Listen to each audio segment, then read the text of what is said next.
বিচার না দেখা পর্যন্ত আমরা কোনো নির্বাচন দেখতে চাই না। আমরা কাউকে পরোয়া করে কোনো কিছু বলবো না, করবো না। 15.5 বছর জাতির উপরে অত্যাচারের যে স্টিম রোলার চলেছে, এর দ্বারা অনেকেই ভিক্টিমাইজড হয়েছে। জুলাইটা ছিল তার শেষ পরিণতি। শুরুটা ছিল কার্যত 2009 সালের 25 এবং 26 ফেব্রুয়ারি। ঢাকার পিলখানায় 57 জন দেশপ্রেমিক চৌকস প্রতিশ্রুতিশীল বিভিন্ন পর্যায়ের সামরিক কর্মকর্তাকে হত্যাকাণ্ডের মধ্য দিয়ে বাংলাদেশের উপর ফ্যাসিজমের থাবা শুরু হয়। তারপরে একে একে রাজনৈতিক দল, প্রথমে আমাদের দলটাকে দিয়েই শুরু করা হয় এবং শেষ পর্যন্ত যারা অপোজিশনে ছিলেন তারা কেউ বাদ পড়েননি। শুধু রাজনৈতিক দল নয়, এদেশের আলেম সমাজ, সাংবাদিক সমাজ, বুদ্ধিজীবী সমাজ, ব্যবসায়ীরা কেউই কিন্তু ফ্যাসিবাদের থাবা থেকে বাদ পড়েননি। অনেক সাংবাদিকের জীবনও চলে গিয়েছে, আবার কাউকে কাউকে জেলের ভাত খেতে হয়েছে। এমনকি হিউম্যান রাইটস নিয়ে যারা কাজ করেন তাদেরকেও সত্য কথা বলার জন্য জেলে থাকতে হয়েছে। এর পাশাপাশি নতুন আরেকটা সংস্কৃতি বাংলাদেশ দেখেছে, যেটাকে বলা হয়েছে আয়নাঘর। এ সংস্কৃতি এর আগে বাংলাদেশ কখনো দেখেনি এবং ব্যক্তিগতভাবে আমি নিজেও তার সাক্ষী। শেষবার 22-12 ডিসেম্বর যখন আমাকে গ্রেফতার করা হয়, যে জায়গাটায় আমাকে রাখা হয়েছিল, এমন কিছু মানুষ, কিছু মুখ আমি দেখতে পেয়েছিলাম যাদের মুখে বিষণ্ণতার প্রচন্ড ছাপ। পরবর্তী পর্যায়ে জেলে যখন গিয়েছি তখন সেই মানুষগুলা কেউ কেউ এগিয়ে এসে বলেছে, আমরা ওই দিন ওই রাতে অমুক জায়গায় আপনাকে দেখেছি। জিজ্ঞেস করেছিলাম আপনি কোথায় ছিলেন, বলে যে আমি ওখানেই ছিলাম। কত সময় ছিলেন? হাসতে হাসতে বলে কত সময় নয়, ঘন্টা নয়, দিন নয়, মাস নয়, আমাকে জিজ্ঞেস করুন আমি কয় বছর ছিলাম। অথচ আমাদের আইনে স্পষ্টভাবে ডিরেকশন দেয়া আছে, কাউকে গ্রেফতারের 24 ঘন্টার ভিতরে অবশ্যই তাকে আদালতে তুলতে হবে। কিন্তু না, তারা আদালতের মুখ দেখেননি। তারা জানেন না তাদের পরিবার পরিজন কে কিভাবে আছে, পরিবার জানে না তারা আদৌ বেঁচে আছে কিনা।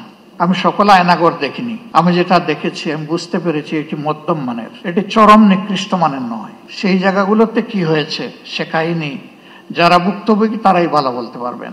রাজনৈতিক দলগুলো নিজেদের অবস্থান থেকে বারবার তার প্রতিবাদ জানিয়েছে, কিন্তু তার প্রতিকার আমরা পাইনি, করতে পারিনি। শেষ পর্যন্ত আমাদের যুব সমাজের অতি ছোট্ট এবং সাধারণ একটি দাবিকে নিয়েই তারা রাস্তায় নেমেছিল। অতীতের মতো একই খান্দায় একইভাবে তাদের সেই দাবিকে স্তব্ধ করে দেওয়ার জন্য চেষ্টা করা হয়েছিল। 15 জুলাই রাতে ঢাকা বিশ্ববিদ্যালয়ে যা ঘটেছে, বিশ্ববিদ্যালয়ের ইতিহাসে এটি ছিল আনপ্রেসিডেন্টেড।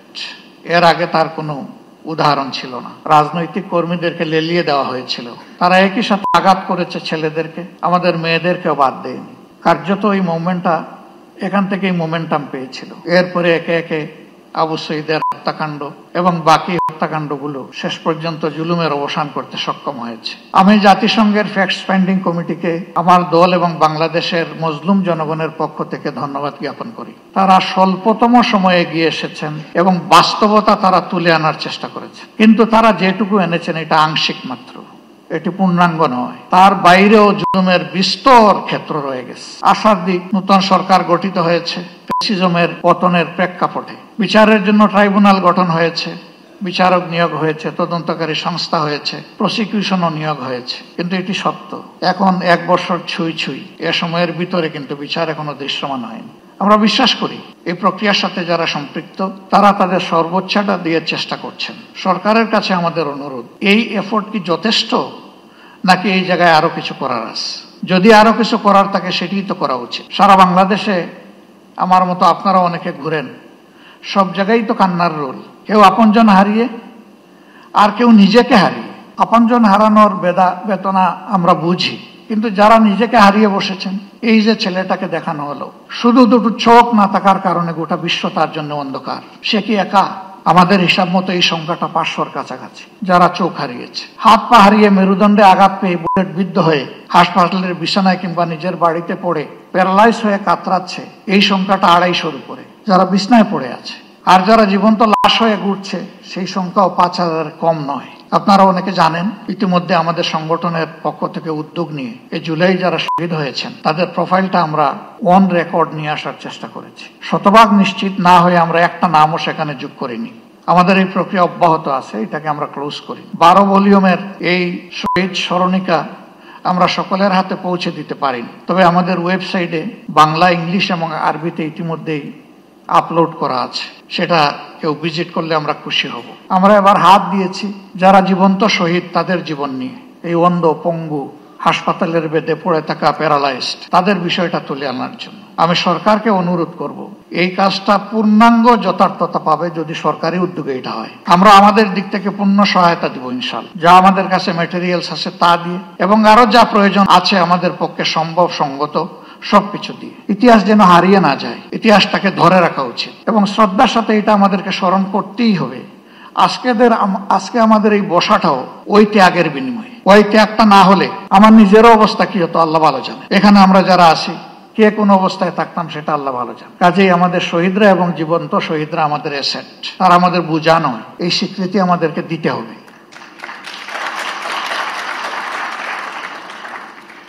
আমাদের সম্পদকে মুখে নয় বাস্তবেই সম্মান দেখাতে হবে। সরকার এবং জাতির পক্ষ থেকে সেটা যেন নিশ্চিত করা হয়। এ বিষয়ে নিশ্চিত করতে হলে তিনটা জিনিস প্যারালাল চলতে হবে: বিচার, সংস্কার এবং নির্বাচন। কিন্তু বিচার আর সংস্কারের আগে যদি কোনো নির্বাচন হয় তাহলে সেটি আরেকটা ন্যাশনাল ডিজাস্টার হতে পারে, আমরা বিশ্বাস করি।